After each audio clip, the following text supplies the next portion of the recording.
Luar biasa. Jadi yang dikatakan tadi Pak Herman itu betul. Kita nih ngiri seperti Australia kemarin itu pemilu. Yang satu kalau cuti 6 bulan itu ditanggung semua, yang satu ini. Jadi kita benar-benar memilih orang sesuai bersama dengan programnya. Itu luar biasa. Kita akan ke sana lah insya Allah. Jadi yang tadi masalah SKK Migas dulu dan sekarang. Nah, jadi Pak Kurtubi, kalau Pak Kurtubi duduk di samping saya ini mungkin udah saya langsung peluk Pak. Karena hari ini saya sangat bahagia benar. Kalau misalkan ada rekan-rekan yang mengikuti bagaimana diskusi kita dalam 1,5 tahun terakhir ini, akhirnya kita rasanya sepaham bahwa nanti itu bentuk manajemen operasi ini adalah badan hukum baru, bukan seperti BUMN. Karena begini, dulu dalam beberapa diskusi ada dimunculkan bahwa ini harus dikembalikan ke Pertamina. Nah, Pertamina sekarang BUMN.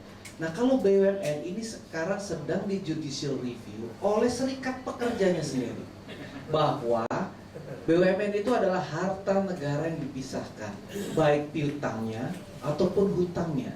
Jadi kalau misalkan ini jebol, ini balik ke tahun 871, apa bedanya? Transparansi. Waktu dulu Undang-Undang 871 dan belum 22/2001, namanya Pertamina tuh nggak bisa masuk BPK. Sekarang BPK malah bisa konferensi pers, karena dia bisa masuk, dia bisa periksa ekspor. Itu salah satunya. Mungkin nanti rekan-rekan saya berikan masukan kalau ada diskusi lagi, mungkin baiknya diundang juga Pak Kuntoro. Kenapa dia ingin waktu itu merombak Pertamina? Awalnya malah Pertamina ini mau dibubarkan, tetapi inilah diambil hanya fungsi manajemen operasi hulunya saja. Yaitu yang dikatakan tadi Mas, bahwa SKK Migas bentuknya apa, BP Migas apa, nanti itulah badan hukum. Yang paling penting esensinya adalah fungsi manajemen operasi hulu itu harus ada, karena itulah representasi kontrak-kontrak PSC yang nanti masih banyak sampai tahun 2028 ini. Kalau yang nanti yang benar yang dikatakan tadi bahwa kita harus lebih kuat, yang saya sangat setuju. Makanya hari ini saya bahagia bener lah, ini Mas Herman juga ngasih amunisi juga buat kita bahwa perlunya peran penguatan DPR. Coba bayangkan, dalam 2 kali urusan perpanjangan kontrak WMO yang nanti Mahakam, kita ini DPR cuma bisa mangap doang ngeliat, paling cuma bisa ikut-ikut tanda tangan petisi, tapi secara formal kita tidak ada tangan. Nah, ini yang kita akan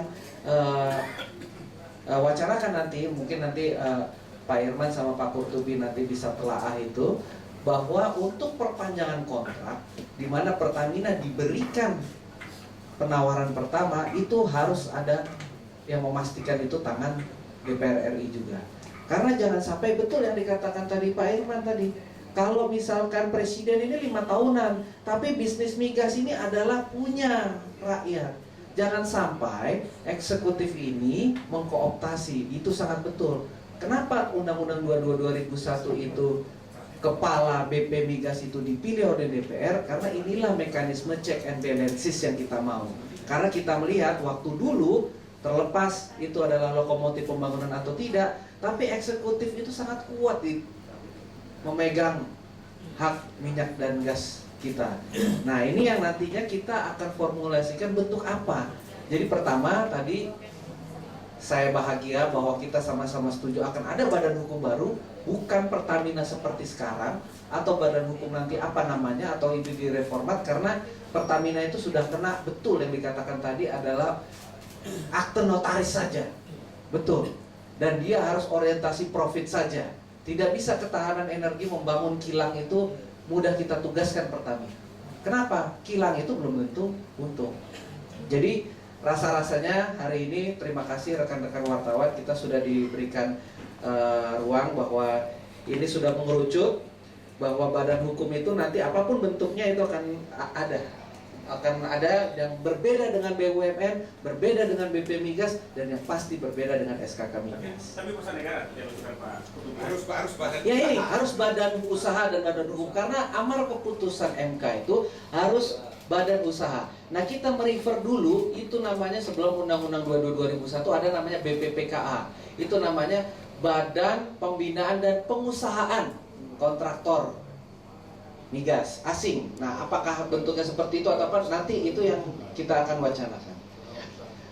Lantas Mas Erwin Sumbawanyus, kenapa koalisi? Justru karena koalisi ini kita memastikan undang-undang ini ada, karena presidennya nggak mau dengar. Nah, pasal-pasal yang tadi dengan segala kekurangannya, justru kita ini menyeimbangkan agar presiden ini cepat. Kalau lo nggak mau teken, ini pokoknya harus jalan 60 hari. Kenapa itu keluar tanggal 2 September 2014? Jadi ibaratnya presiden nggak mau teken pun ini udah harus ada ini lembaga baru ini. Nah, supaya perdebatannya makin lama makin mengerucut, kita minta tolong juga kepada Mas Irfan dan Pak Kurtubi untuk mengawal opini di masyarakat ini. Jadi jangan sampai nanti muncul lagi ya gitu pengamat ya sepak bola atau pengamat lenong, nanti kita dirombak lagi, kita udah 3 bulan kita pusing, kita diskusi sama teman-teman ini. Lantas yang terakhir tadi model pertamanya itu pokoknya bentuknya badan hukum khusus, badan usaha khusus, bukan BUMN, bukan apa nih. Kalau namanya itulah, makanya apakah itu BP Migas pengusahaan atau apa, atau itu Pertamina format baru, nah itu yang nanti. Lantas yang tadi yang dikatakan KPK 20.000 triliun ini, nanti dalam diskusi formal itu kita akan menanyakan juga itu bagaimana cara perhitungannya, dan ini pula yang akan kita tanyakan kepada eksekutif, kenapa ini bisa sampai tidak bisa dimonetisasi. Lantas tadi apa lagi ya? Oh ya, masalah eksplorasi. Nah, ini nanti Pak Kurtubi langsung saja nanti kita panggil juga itu teman saya dari Bali, namanya Pak Jerwacik. Nanti Bapak langsung tanya aja Pak di sana, Pak. You punya eksplorasi itu turun. Karena Pak, kalau dia lapor ke kita, Pak, ini data dari Dirjen Migas. Nanti mungkin teman-teman wartawan saya kasih ini. Ini kalau di sini dilihat naiknya 31%, Pak. Jadi kalau menurut Pak Kurtubi ini salah, Pak, nanti saya bilang nih, lo bohong sama kita lo.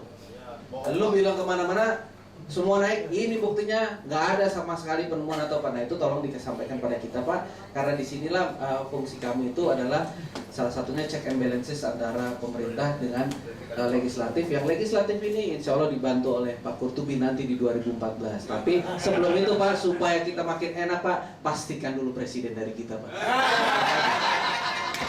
Oke, saya pikir cukup diskusi yang lebih dari 2 jam sangat menarik. Terima kasih kepada Pak Bobi, Pak Irman, dan terima kasih atas kuliahnya Pak Kurtubi. Terima kasih kepada teman-teman yang tetap bertahan dan mudah-mudahan bermanfaat. Assalamualaikum warahmatullahi wabarakatuh.